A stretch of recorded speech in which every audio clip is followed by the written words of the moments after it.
नमस्कार साथियों, welfare classes में आपका स्वागत है। आज हम गंगा नदी तंत्र के बारे में बात करेंगे। तो गंगा नदी तंत्र के बारे में तो एक ग्लेशियर है, सतोपंत ग्लेशियर नाम है। सतोपंत ग्लेशियर।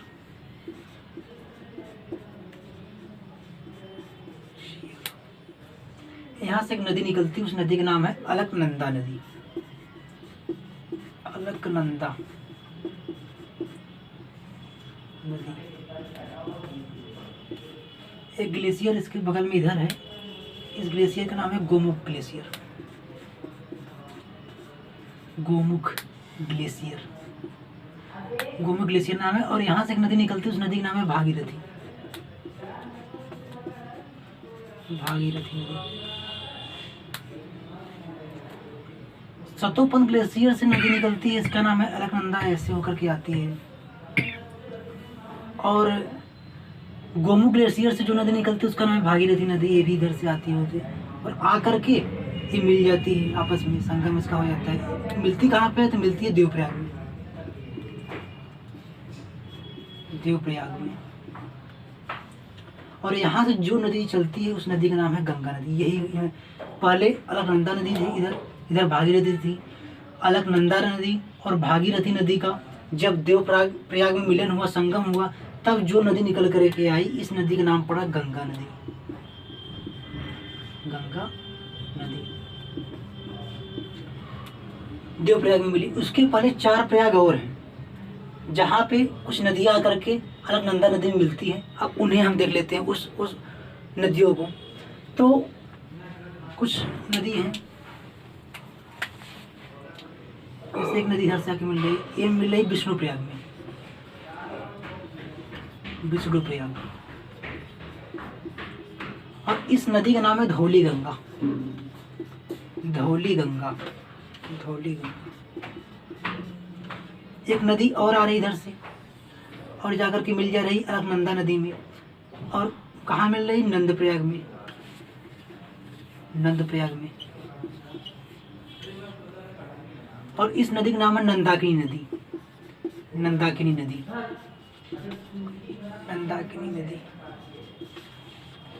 एक नदी और आ रही है, मिल रही है अलकनंदा नदी में।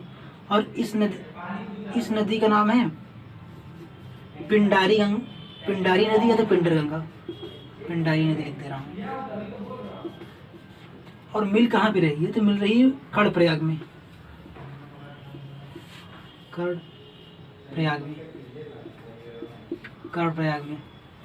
और एक नदी इधर से आ रही है और मिल जा रही है अलकनंदा में। और मिल कहाँ रही है? तो मिल रही है रुद्रप्रयाग में।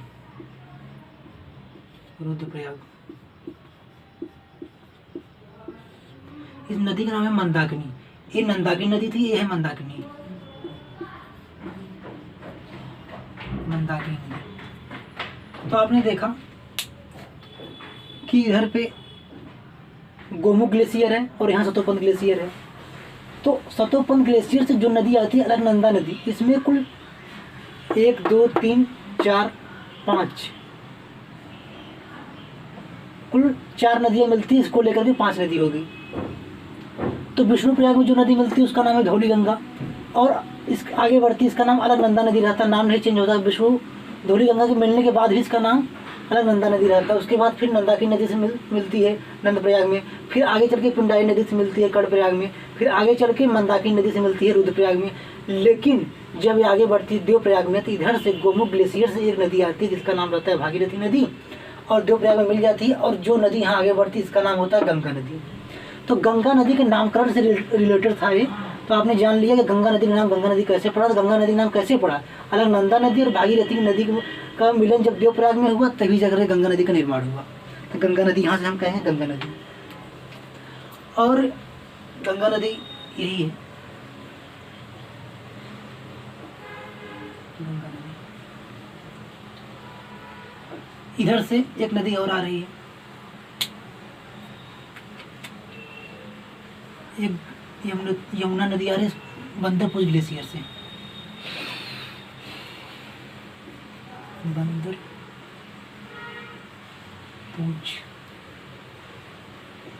बंदरपूछ ग्लेशियर। बंदरपूछ ग्लेशियर से जो नदी आ रही है, इस नदी का नाम है यमुना। ऐसे आगे बढ़ रही है। यमुना में भी कुछ नदियाँ मिलती है सहायक नदी के रूप में। ये यमुना नदी है, यमुना नदी। यमुना नदी, यमुना नदी में एक नदी मिलती है, इस नदी का नाम है चंबल। चंबल नदी निकलती है जनापाऊ पहाड़ी से। जनापाऊ पहाड़ी से निकलती है, चंबल नदी है। मिलती है यमुना नदी में, कहाँ? इटावा में। इटावा में इसका संगम हो जाता है यमुना नदी से इटावा में। उसके बाद चंबल नदी में एक नदी मिलती है, इस नदी का नाम है क्षिप्रा नदी। क्षिप्रा नदी निकलती है कारकी वर्डी से। कारकी वर्डी से क्षिप्रा, क्षिप्रा नदी है। उसके बाद यमुना नदी आगे बढ़ती है, ऐसे आगे बढ़ती है तो एक नदी और आकर के मिलती है इसमें। इस नदी का नाम है बेतवा नदी। बेतवा, ये कहाँ मिलती है? हमीरपुर में। हमीरपुर, हमीरपुर में। और निकलती कहाँ से है? तो निकलती है विंध्य पर्वत से। विंध्य पर्वत से, विंध्य पर्वत से। और एक नदी यहाँ से आके मिलती है, इसमें एक नदी और मिल जाती है। ये नदी का नाम है केन। और ये कहाँ से निकलती है? तो कैमूर पहाड़ी से निकलती है। कैमूर पहाड़ी निकलती है और मिलती कहाँ पे? तो बांदा में। बांदा में। तो यमुना में कौन सी नदियाँ मिली? चंबल, बेतवा, केन। और चंबल में एक सहायक नदी मिली, कारकीवर्डी से आ रही है, क्षिप्रा नदी। क्षिप्रा नदी नाम है इसका। उसके बाद गंगा नदी। गंगा नदी अब आगे बढ़ रही है। गंगा नदी ऐसे ऐसे जा रही है गंगा नदी। ऊपर से गंगा नदी में एक नदी आकर के मिलती है सहायक नदी के रूप में। इस नदी का नाम है, कन्नौज में मिलती है। कन्नौज में इसका नाम है रामगंगा। रामगंगा निकलती कहाँ से? तो नेपाल बॉर्डर से निकलती है, लगभग नेपाल बॉर्डर से निकलती है। कन्नौज में जाकर के मिल जाती है। और ये जो नदी है यमुना नदी, यमुना नदी जाकर के यहाँ पर मिल जाती है प्रयागराज। प्रयागराज इलाहाबाद में जाती है। तो कन्नौज नदी, कन्नौज में आकर मिली रामगंगा। उसके बाद गोमती नदी, गोमती नदी आती है और मिल जाती है यहाँ पे गाजीपुर में। गाजीपुर ये आती कहाँ? निकलती कहाँ से? पीलीभीत के फुलहार झील से। पीलीभीत में फुलहार नाम का एक झील है, वहां से निकलती है। फुलहार नाम का एक झील है, वहां से निकलती है। तो अभी तक आपने देखा कि यमुना नदी जो है मिल जाती है प्रयागराज में, और यमुना में कुछ सहायक नदी है, चंबल, बेतवा, केन। उसके बाद रामगंगा को आपने देखा कि नेपाल बॉर्डर से होकर के आती है। उसके बाद कन्नौज में मिल जाती है। उसके बाद पीलीभीत में जो है, पीलीभीत में एक फुलहार झील है, वहाँ से एक नदी आती है जिसका नाम है, इस नदी का नाम है गोमती नदी। गोमती, यहीं पे लखनऊ शहर बसा हुआ है गोमती नदी के किनारे। तो ये आकर गाजीपुर में मिल जाती है। उसके बाद आगे बढ़ती है। आगे जब बढ़ती है, एक नदी इधर आती है, बाराबंकी मिल जाती है। बाराबंकी, इस नदी का नाम है सरयू। इसका नाम है शारदा। शारदा। और मिलती कहाँ है? बाराबंकी में। बाराबंकी।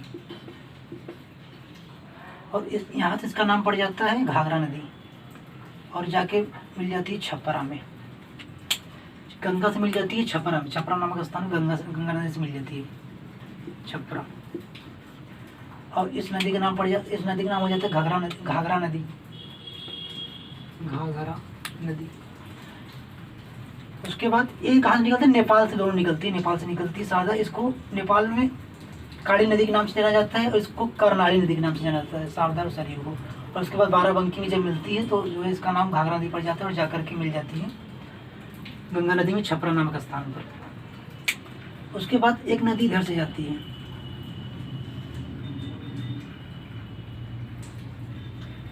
इस नदी का नाम है सोन नदी। सोन नदी मिलती कहाँ है? पटना में, पटना गंगा से पटना स्थान पे गंगा से मिल जाती है। और निकलती कहाँ है? तो अमरकंटक पहाड़ी या चोटी से निकलती है, अमरकंटक,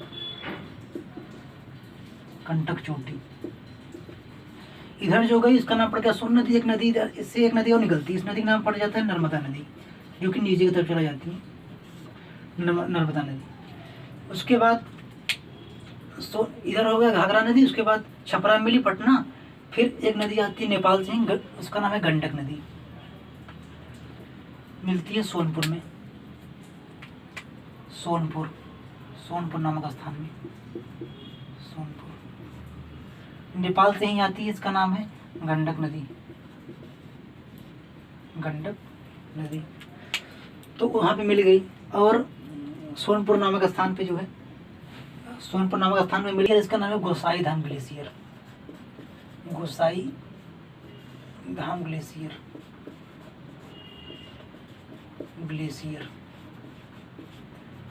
गोसाई धाम ग्लेशियर से कुल 7 धाराएं निकलती है, लेकिन 3 धारा ही भारत में प्रवेश करती है, जिनका नाम है सनकोसी धारा, मैं 60 में लिख देता, सनकोसी, अरुणा कोसी और तामुर कोसी नाम से कुल 3 धारा है, ये मिल जाती हैं। और इसी का नाम पड़ जाता है कोसी नदी, कोसी नदी इनका नाम पड़ जाता है। और ये आकर के सोनपुर नामक स्थान पर मिली है। उसके बाद आगे जाकर के मिल जाती है कुर्सेला में, आगे जाकर कुर्सेला मिल जाती है, कुर्सेला में मिल जाती है। तो गंडक नदी मिली सोनपुर में। और सनकोसी, औड़ा कोसी, तामुर कोसी को कहा गया कोसी नदी को कहा दिया गया। और आके कुर्सेला में मिल गई, कुर्सेला नदी। और आगे से दार्जिलिंग की पहाड़ी से होकर के, दार्जिलिंग पहाड़ी एक नदी आती है, उस नदी का नाम होता है महानंदा नदी, महानंदा नदी। और मिलती कहाँ है? तो गोदावरी घाट में मिलती है, स्थान का नाम है गोदावरी घाट।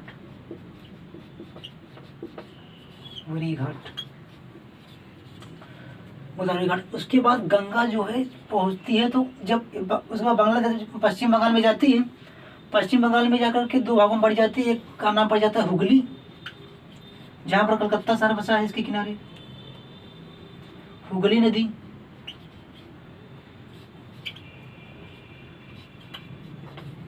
और एक इधर चली जाती है बांग्लादेश में, इसका नाम पड़ जाता है पद्मा नदी, हुगली नदी, और इसका नाम पद्मा नदी पड़ जाता है।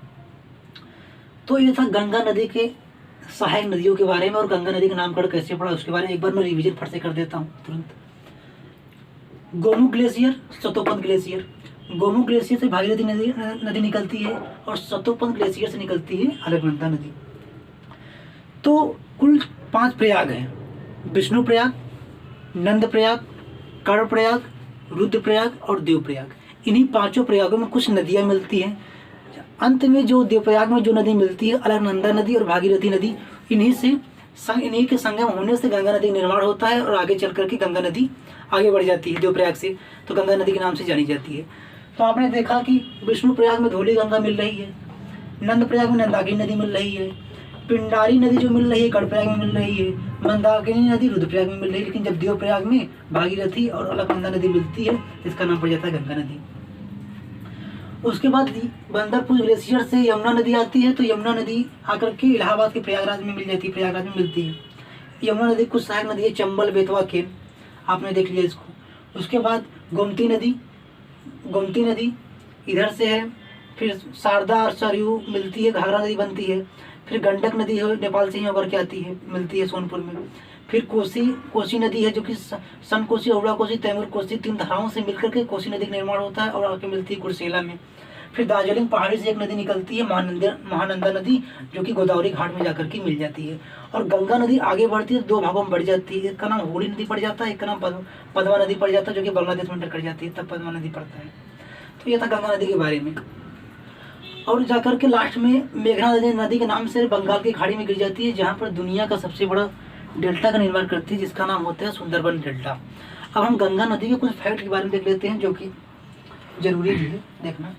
तो हम देखते हैं, हम इसको रब करते हैं, एक बार अगर आप देखना चाहें देख लीजिए क्या है। तो कुछ 4-5 पॉइंट हम देख लेते हैं।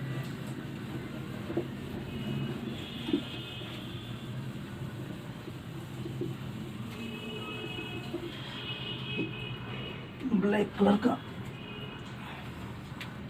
इम्पोर्टेंट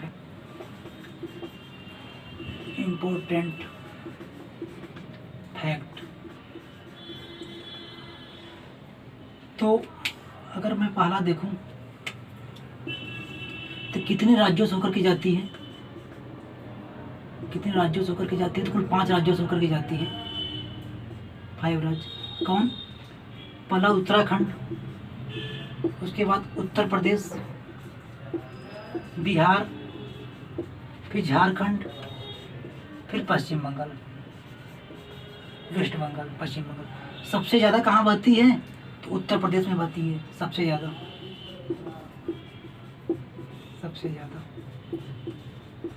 सबसे कम कहाँ बहती है? तो झारखंड, सबसे कम झारखंड में बहती है। तो 5 राज्यों से होकर के जाती है। इसका लंबाई कितनी है? लंबाई देखिए, लेंथ अगर इसका 2525 किलोमीटर है। तो इसके बारे में कुछ फैक्ट थे, जो कि 5 राज्यों से होकर के जाती है। और इसकी सबसे लंबी सहायक नदी अगर देखें, सबसे लंबी सहायक नदी, सबसे लंबी सहायक नदी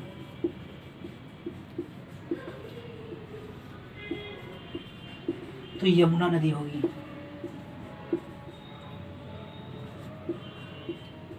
यमुना नदी है। यमुना नदी इसकी सबसे लंबी सहायक नदी है। उसके बाद सबसे पहले सहायक नदी इसके गंगा में सबसे पहले कौन सी नदी मिलती है सहायक नदी के रूप में? तो इसमें अगर देखें रामगंगा है। सबसे पहले कौन मिलती है गंगा नदी में? तो रामगंगा।